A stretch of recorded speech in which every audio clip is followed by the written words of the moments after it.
Bécane Nefer et soyez les bienvenus encore sur la plateforme de l'Académie de la culture noire Keméti. Et aujourd'hui, nous continuons notre balade, notre promenade, notre parchemin, notre découverte avec interférence extraterrestre. Aujourd'hui, je vous présente interférence extraterrestre, troisième partie. Et le cours est fait, la voie appartient, l'enseignement et les découvertes, la recherche a été conduite par l'ENEP de l'Académie de la culture noire et Chemtepi du sanctuaire de Teouti, l'ENEB Kinkela Wamazulu, Kufu Botep, Atumura, à votre service. Aujourd'hui, donc, après avoir dans l'année passée, il y a 2 ans, publié la première interférence extraterrestre. Et bien, après 2 ans, nous en sommes revenus avec une nouvelle série d'interférences extraterrestres qui ressort du livre que nous avons, comme nous avons déjà signalé, de Castaneda. Et aujourd'hui, nous allons continuer dans cette lecture et qui sera suivie d'un commentaire. Aujourd'hui, nous sommes au troisième partie et donc, je vous remercie à chaque internaute, à tous les qui mettent, à tous les qui me tuent, à tous ceux qui me suivent. Merci pour votre support et pour votre présence. Et disons, je, me, je suis sûr que nous ferons beaucoup de chemins ensemble. Et aujourd'hui, nous allons commencer donc avec la lecture d'un livre de Paul Castaneda, de la lecture sur les expériences de Don Juan. Nous avons déjà fait une première et une deuxième lecture. Aujourd'hui, nous en sommes à la troisième partie et donc je commence la lecture. Le plus déconcertant est que ces entités seraient d'abord des hommes qui se transformeraient parfois en entités reptiliennes au cours du rituel, bien souvent après avoir absorbé du sang ou mangé les organes des personnes, généralement des enfants sacrifiés. Au cours de certains rituels, les témoins notent la participation des personnalités politiques de premier plan que les victimes décrivent comme étant possédées ou ombrées par une entité extraterrestre. Ces récits semblent invraisemblables, incroyables, dignes d'être rangés au rang des inventions des mythomanes. Mais comme nous l'avons déjà souligné dans d'autres articles, ces témoignages existent et les psychiatres et thérapeutes qui les étudient les prennent au sérieux.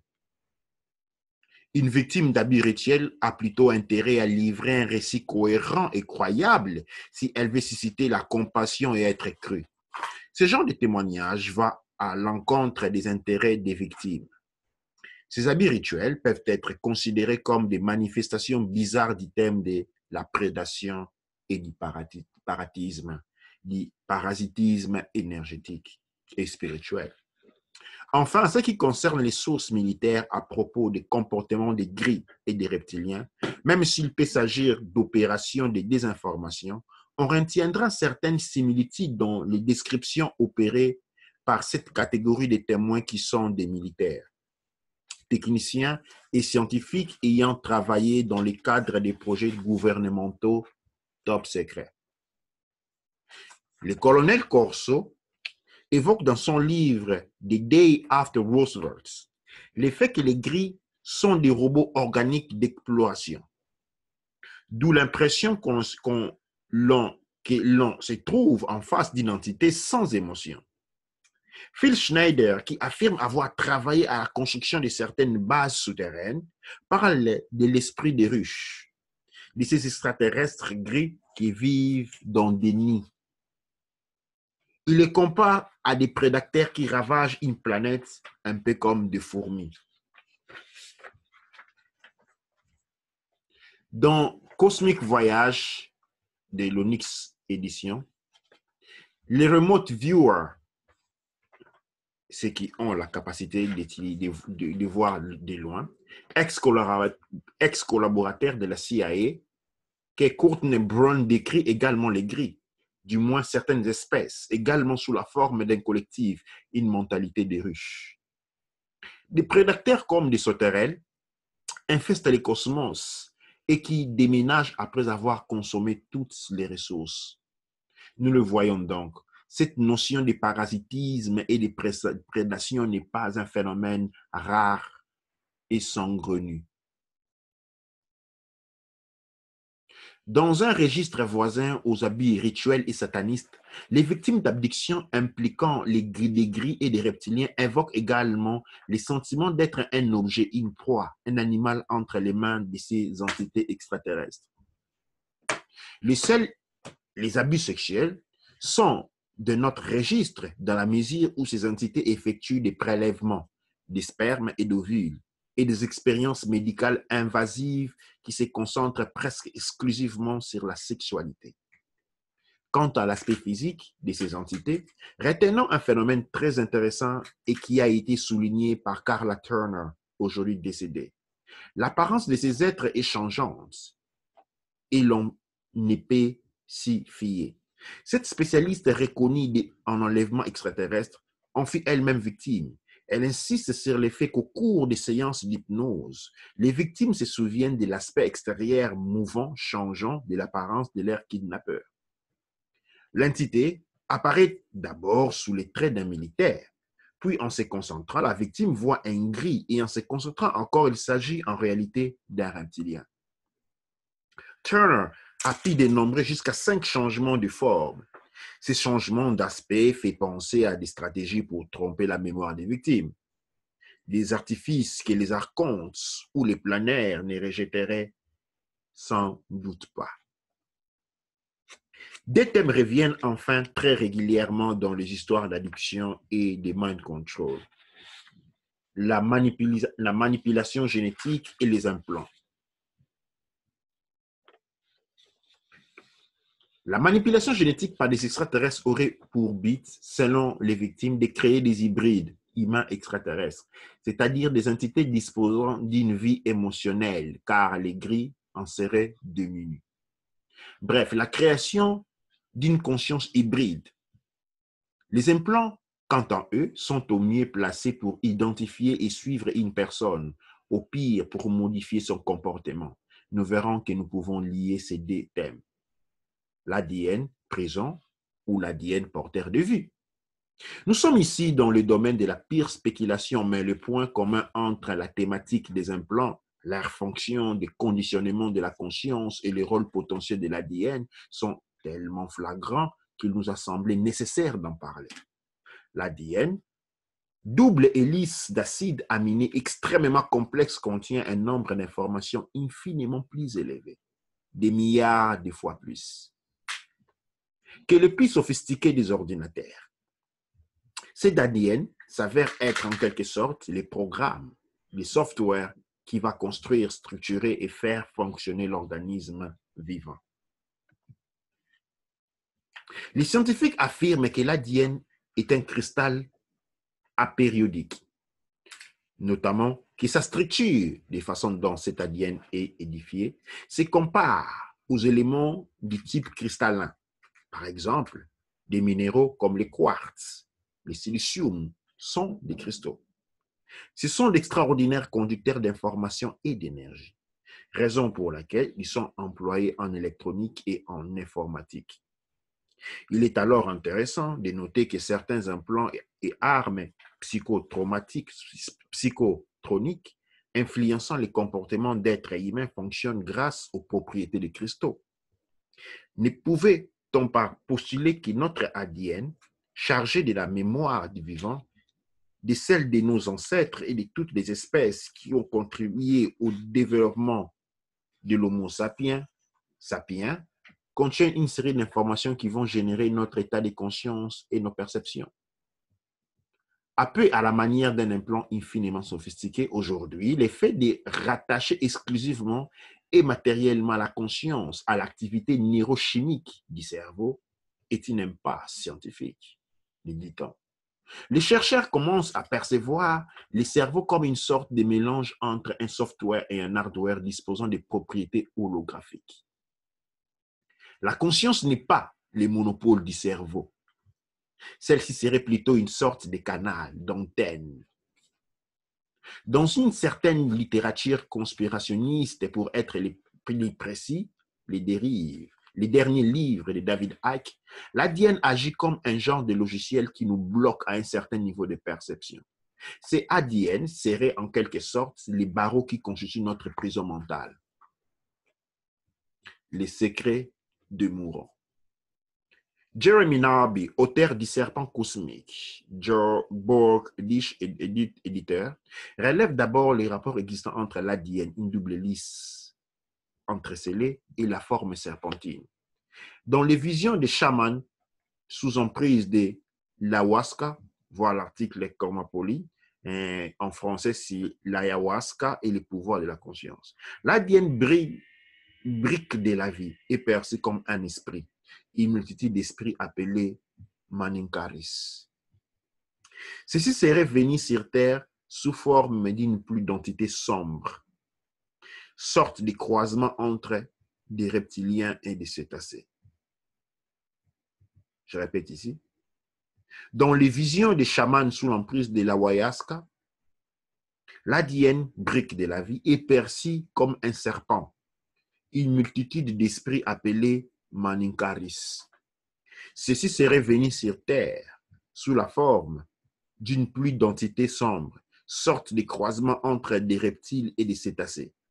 Dans une vision sous ayahuasca, l'anthropologue Michael Arner rapporte la chose suivante. Au premier âge de la Terre, des grains noirs tombèrent du ciel par centaines et atterrirent sur la terre aride. Je pouvais voir que les grains étaient en réalité des grandes créatures noires et luisantes aux larges ailes des ptérodactyles et au corps des baleines.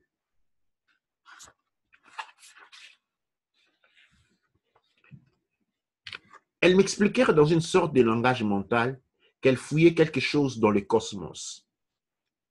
Les créatures me montrèrent ensuite comment elles avaient créé la vie sur Terre afin de se cacher au sein de la multitude de ces formes et de dissimuler ainsi leur présence. Devant moi, la magnificence de la création de plantes et des animaux et de la différenciation des espèces.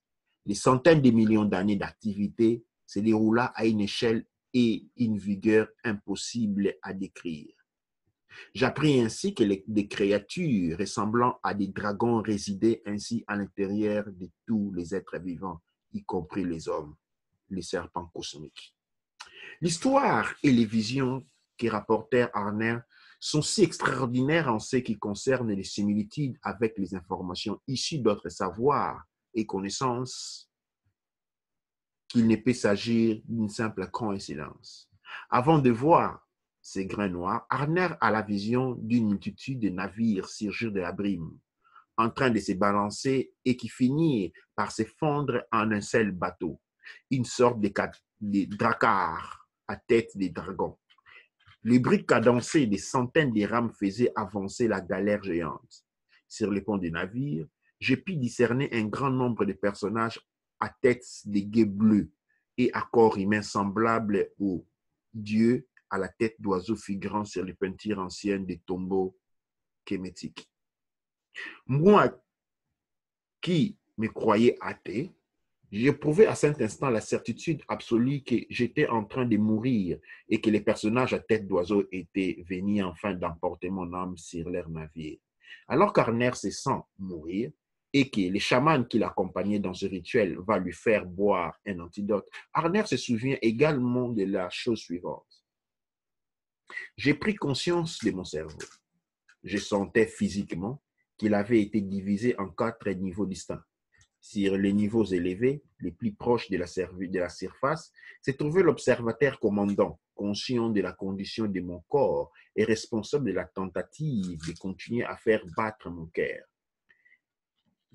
Ces niveaux percevaient en tant que spectateur uniquement les visions émanant de ce qui semblait être les niveaux inférieurs de mon cerveau. Jusqu'au-dessous du niveau le plus élevé, je sentais une couche engourdie qui paraissait avoir été mise hors de service par la drogue.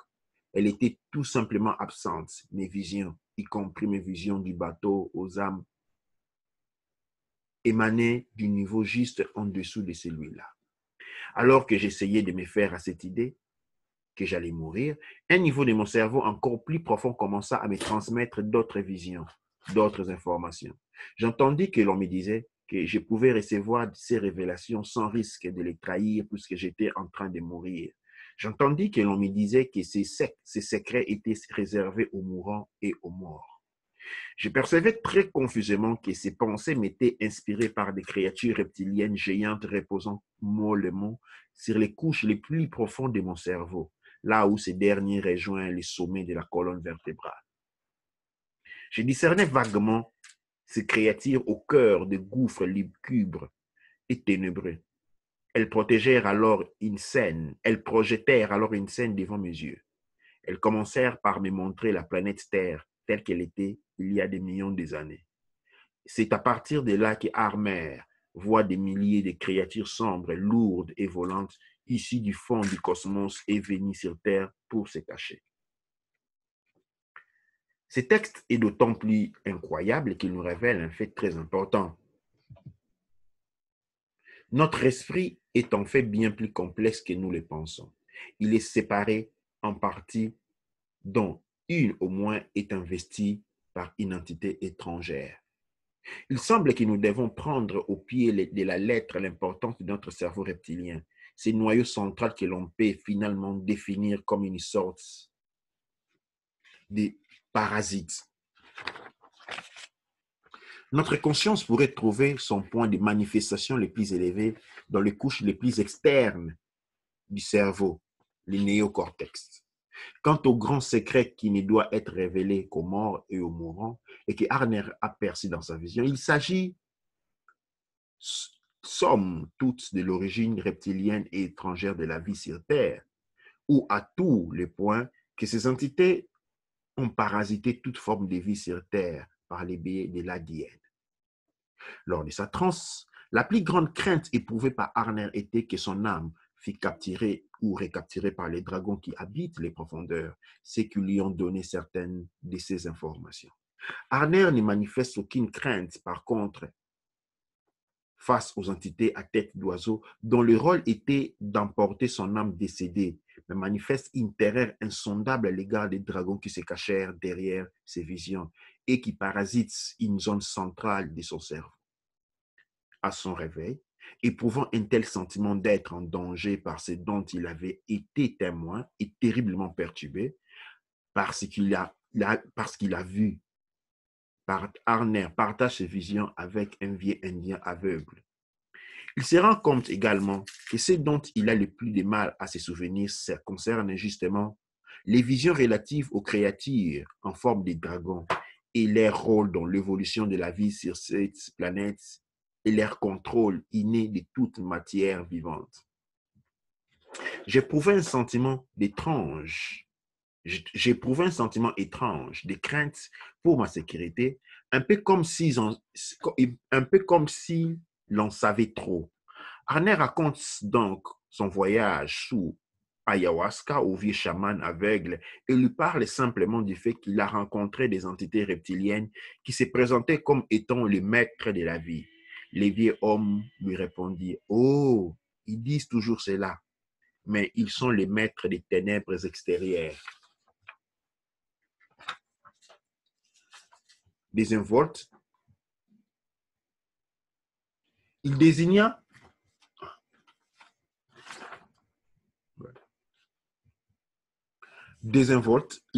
le ciel de la main. Je sentis un frisson monter dans ma colonne vertébrale. Je ne lui avais pas encore dit ce que j'avais vu dans ma transe, les dragons venir de l'espace intersidéral. Ces informations cadrent parfaitement avec ce que les gnostiques affirment, par exemple, des archontes venus des tréfonds de l'espace. Ils nous ont fait croire qu'ils sont les maîtres de la vie, ils sont nos maîtres. Tout comme les flyers de Castaneda qui s'ingénient à nous piéger pour nous montrer qu'ils nous dominent. Les coïncidences sont trop nombreuses. Il ne faut pas perdre de vue une chose à propos de cet épisode de la vie de l'anthropologue. Arner eut cette vision en 1961 et ce n'est que rétrospectivement qu'il a fait les liens avec ces dragons noirs et l'ADN qui n'avaient pas encore été observées à cette époque. Qu'effuyer ces créatures qui se cachent derrière les formes du vivant, qui se camouflent en l'homme dans une sorte de parasitisme empreint de mutualisme.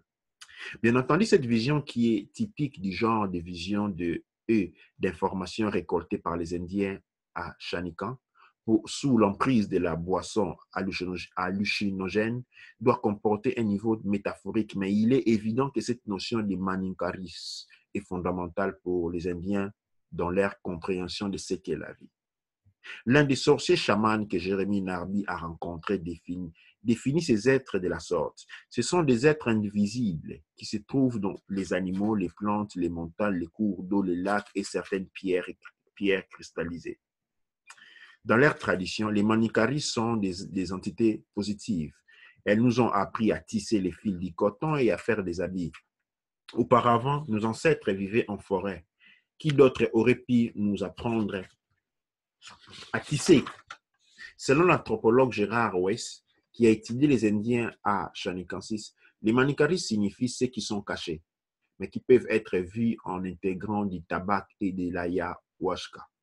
Et les manikaris sont des entités positives dans l'esprit des Indiens. Elles ressemblent à certains égards aux planeurs dans le sens où, comme les flyers, les manikaris vivent cachés, sont des entités sombres et qui influencent les comportements de l'homme. Dans la nature, il existe des formes de parasitisme dans lesquelles les parasites et son hôte y trouvent tous les deux leur compte. Les deux organismes vivant en symbiose dans une forme de coopération que l'on appelle le mutualisme. Le tout est de savoir jusqu'à quel point ces manikaris que Narby relie à l'ADN, sans pour autant les confondre, jouent un rôle positif au cours de leurs activités parasitaires. Au cours de son voyage sous l'ayahuasca, Arner perçoit ces entités comme étant négatives. Bien, sa vision ne concerne pas le manikarisme, mais un phénomène plus spécifique très proche des archontes. Quant aux planaires, selon Castaneda, ils se nourrissent des couches brillantes de la conscience de l'être humain, surtout lorsque ce dernier est jeune. Les flyers ne laissent plus qu'une très mince bande de conscience, à peine de quoi survivre à l'individu adulte. Nous y reviendrons un peu plus tard. Planaire et implant, une métaphore technique.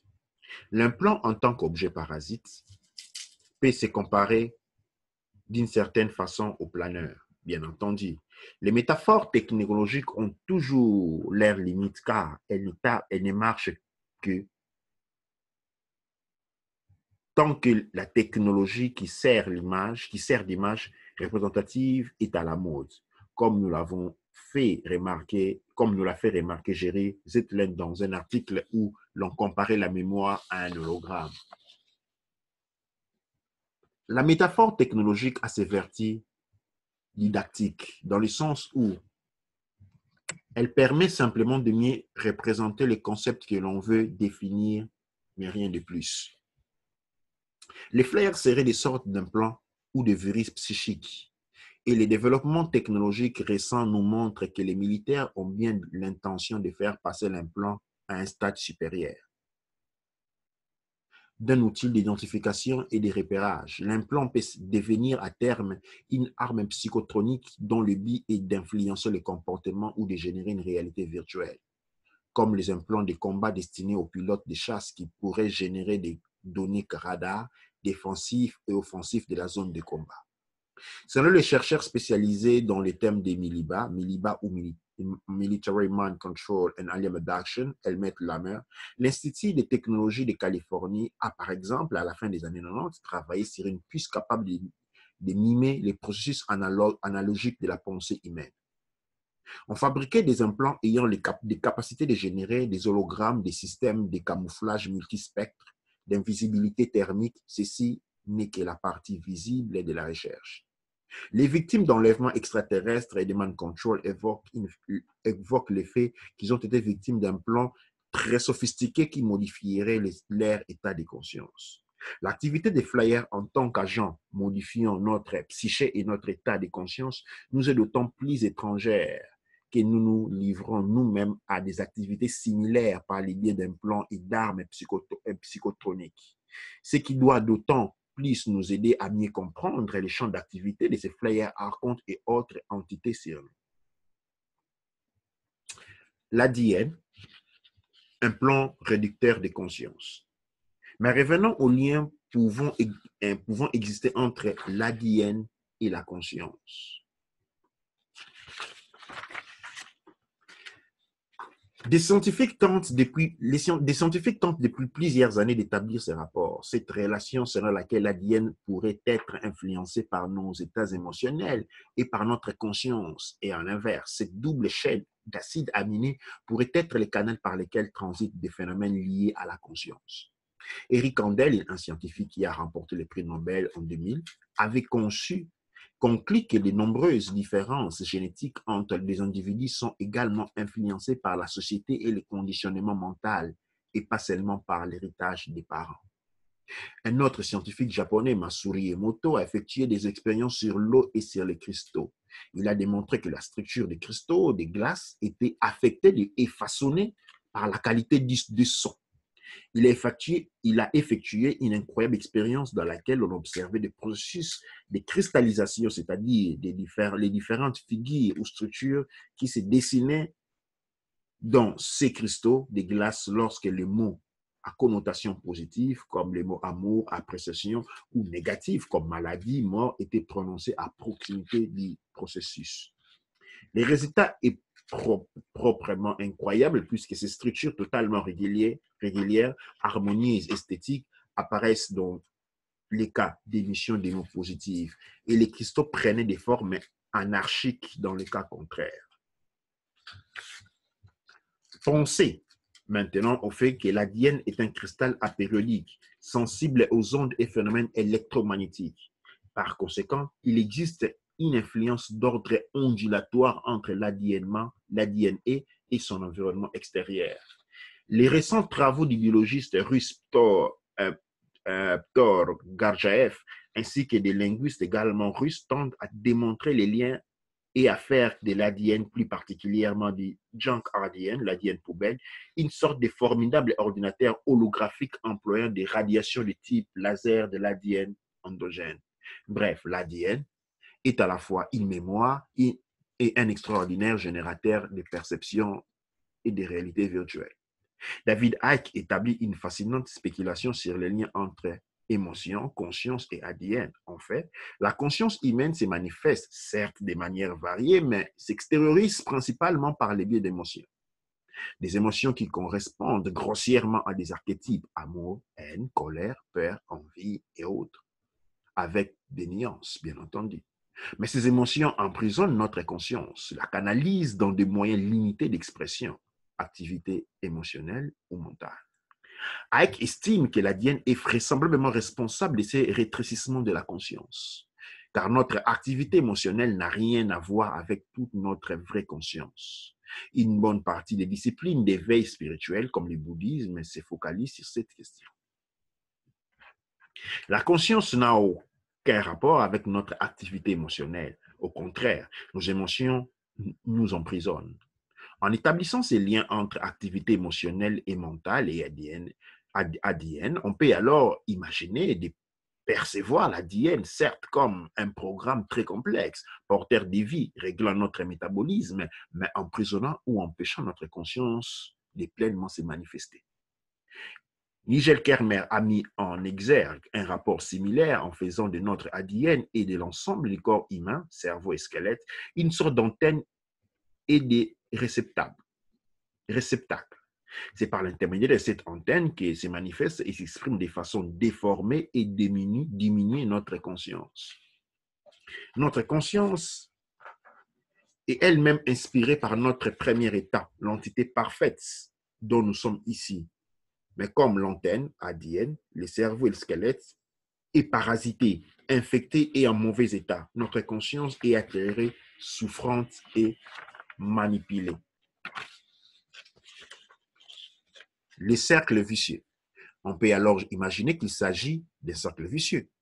Le plus notre activité émotionnelle est chaotique et en souffrance, plus elle influence négativement notre ADN qui canalisera et conditionnera notre perception du réel de façon négative. Notre niveau d'éveil dépend par conséquent de notre ADN qui transmet et interprète la réalité plutôt que de nous la restituer telle qu'elle est vraiment. Reprenons ce que David Icke en conclut sur les chapitres de l'ADN dans son tout dernier ouvrage, Infinity Love is the Only Truth. Qu'est-ce que la matrice? À savoir le monde extérieur dans lequel nous vivons. C'est avant tout de l'information, un univers prêt à l'emploi ainsi qu'un système de croyances émis sous la forme de fréquences par les biais de l'ADN et décodé comme une réalité collective sous la forme d'un hologramme 3D. C'est comme une voix qui parle dans vos têtes, vous disant ce que vous voyez réel. Cette voix dans la tête fait fort penser à ce qu'affirme Castaneda à propos des planeurs. Pour Don Juan, ces frayeurs pensent à notre place, nous font réagir et donc conditionnent notre façon de ressentir le réel. Certes, ce lien entre ADN et conscience est avant tout une pure spéculation qui commence à être à peine effleuré par les recherches de certains scientifiques, mais il s'agit d'une piste fascinante. L'ADN qui est perçu comme un esprit, une entité ophidienne par les Indiens selon Narby, peut aussi être considéré comme un parasite positif, porteur de vie, et négatif, conditionnaire de conscience, ce que l'on appelle du mutualisme dans la nature. Ces genres de caractéristiques, manipulation de la conscience, nous rapprochent de l'activité et des caractéristiques des archontes, mais aussi des planeurs, sans toutefois se confondre entièrement. Il ne s'agit pas ici de responsabiliser l'humain en mettant simplement sur le dos de ces parasites toutes nos exactions, imperfections, tendances à la violence et à la froideur émotionnelle en nous disant, comme ce n'est pas de notre faute, que nous ne pouvons rien y faire, laissons les choses se poursuivre. Il s'agit d'expliquer et de comprendre cette possible cohabitation, de vérifier s'il s'agit d'une hypothèse défendable, documentée, rationnelle, et de tenter de trouver des solutions à ce qui pourrait être notre véritable malédiction, ce qui nous maintient cloués dans les pléromes gnostiques, à savoir notre enfer quotidien. Par enfer, les gnostiques désignent notre monde. Un monde, certes, empli de beauté, mais illusoire et imparfait. D'une part, la solution pourrait d'abord résider dans le simple fait de prendre conscience de l'existence du séparatisme, parasitisme, de vivre avec et de méditer et de raisonner sur le sens de nos actions, lorsque celles-ci sont guidées par la peur, les besoins, le manque et la violence. Castaneda parle de mettre fin autant que possible à notre petit dialogue intérieur, centré sur l'ego qui nous investit toute la journée. Ce n'est pas simple, loin de là. D'autre part, il existe tout le corpus de l'enseignement des Don Juan, de nombreux exercices de contemplation, des exercices physiques qui appellent passe magique et une discipline nommée la intégrité.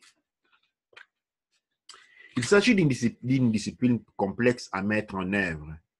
Il est un fait évident que pour la pratiquer avec succès, on se doit d'adhérer corps et âme à l'enseignement de Castaneda, ce qui n'est pas évident pour les communs des mortels.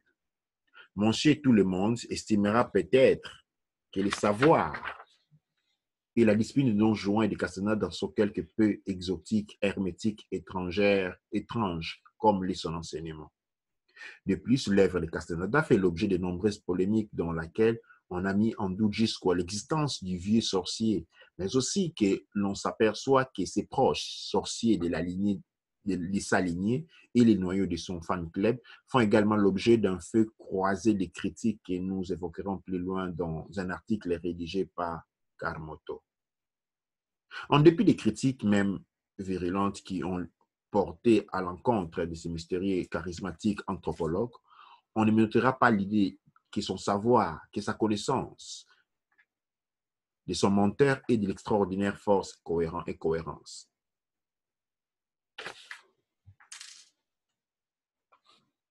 L'œuvre de Castaneda doit être analysée en tenant compte des connaissances contenues dans d'autres traditions gnostiques et chamaniques. Et là, nous procédons dans la lecture. Nous allons prendre soin de sauter ce qui est plutôt une forme d'écriture.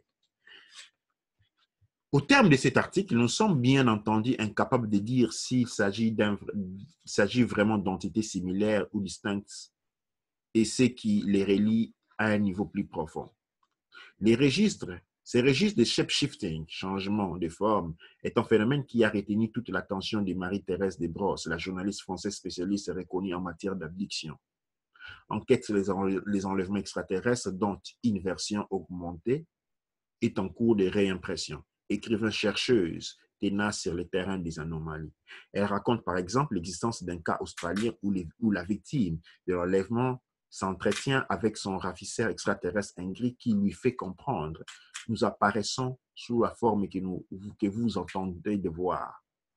La journaliste nous a cité les cas des femmes qui retrouvaient dans la soucoupe leur mari, leur petite amie ou même une vedette du cinéma où à la fin de l'enlèvement, après la relation sexuelle ou le prélèvement du tissu ou l'ovule, les maris, l'âme ou l'acteur s'avérait en réalité être un extraterrestre. Marie-Thérèse Desbrosses estime que la frontière entre ces manifestations d'entités extraterrestres tangibles et les apparitions d'entités spirituelles, diaboliques, angéliques, hectectéries, elfes, trolls, djinns, succubes, hectectéries, sont telles qu'on les percevait à des époques éloignées et ténues. Nous nous retrouvons peut-être devant un phénomène métamorphique pour Marie-Thérèse Desbrosses. Les parallélismes que l'on peut tracer entre les apparitions extraterrestres, les archontes et les gnostiques et les flyers de Castaneda est tout à fait pertinent. Les journalistes et auteurs d'enquêtes sur les enlèvements extraterrestres mettent en évidence dans son ouvrage l'hypothèse d'écrivains comme Jacques Vallée, John Keel et Jean Sider, selon laquelle les phénomènes extraterrestres seraient comme la manifestation actuelle d'une mise en scène savagement orchestrée par une forme d'intelligence protéiforme et toujours présente autour de la Terre et cherchant à nous abuser. Ce n'est pas sans doute un hasard que les dernières pages du livre de Marie-Thérèse soient consacrées aux points communs existant entre les abductions extraterrestres et les rituels et connaissances des traditions chamaniques à travers le monde. Ce n'est donc pas non plus un hasard que John Lash s'attarde également sur le chamanisme de Castaneda et sur les connaissances des gnostiques qu'il considère également comme des chamans pour tenter d'identifier et définir l'existence de ces entités parasitaires. Bien entendu, rien n'indique que toutes les manifestations extraterrestres soient d'ordre parasitaire et soient négatives. Il serait téméraire maintenant d'affirmer que les Short Grey, les Anunnaki et les reptiliens sont les prolongements physiques ou des incarnations, les envoyés des flyers et des archontes. Mais ce qui a retenu toute notre attention est que le parasitisme et cette prédation d'ordre psychique et spirituel ressemblent à une sorte de guerre psychologique dont le but nous échappe. Il est probable que les flyers, archontes, gris, fées, djinns et autres démons fassent partie d'une même taxinomie, d'une même espèce qui, à tous les points, joue avec nous et transcende nos dimensions. Eh bien, aujourd'hui, nous allons arrêter ici sur ce point de développement de lecture assez importante. Je dirais moi-même que tout commentaire est inutile. Le texte est assez clair dans ce qu'il définit et je vous invite tout simplement dans une relecture, ou je dirais ici une réécoute. Comme à notre habitude, après, disons, cette lecture, dans un épisode suivant, nous allons rentrer dans une forme de débat pour essayer un peu de comprendre, d'apporter des arguments, d'argumenter et d'analyser les récits et surtout de les mettre en parallèle avec d'autres histoires que ceux qui vont être invités sur les plateaux seront porteurs.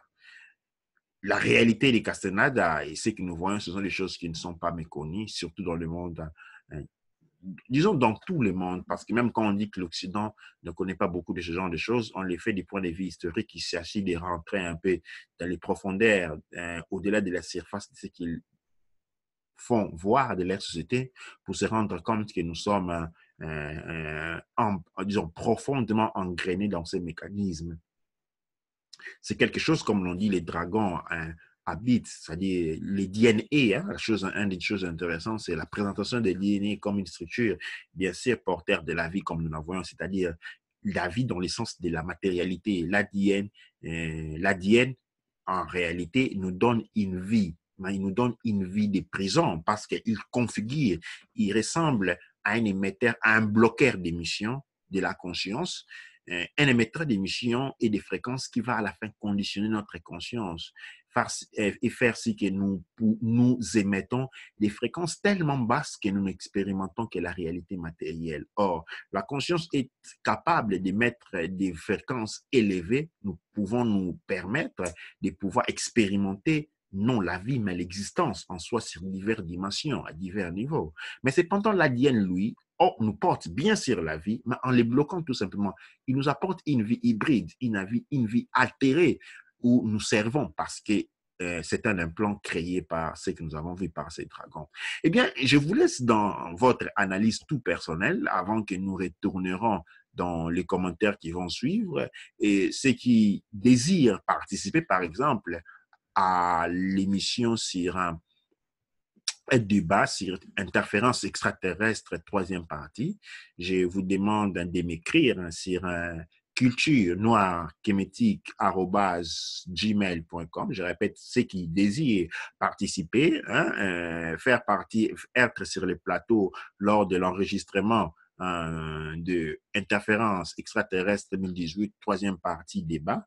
Je vous demande de m'écrire, de signifier votre intérêt et de cette manière, nous allons prendre un rendez-vous et selon de votre contribution, de votre partage, nous allons, disons, vous allez être notre hôte, vous allez être avec nous durant la prochaine enregistrement du débat et puis avant de passer à la dernière, je pense à la dernière ou avant-dernière partie de l'interférence extraterrestre.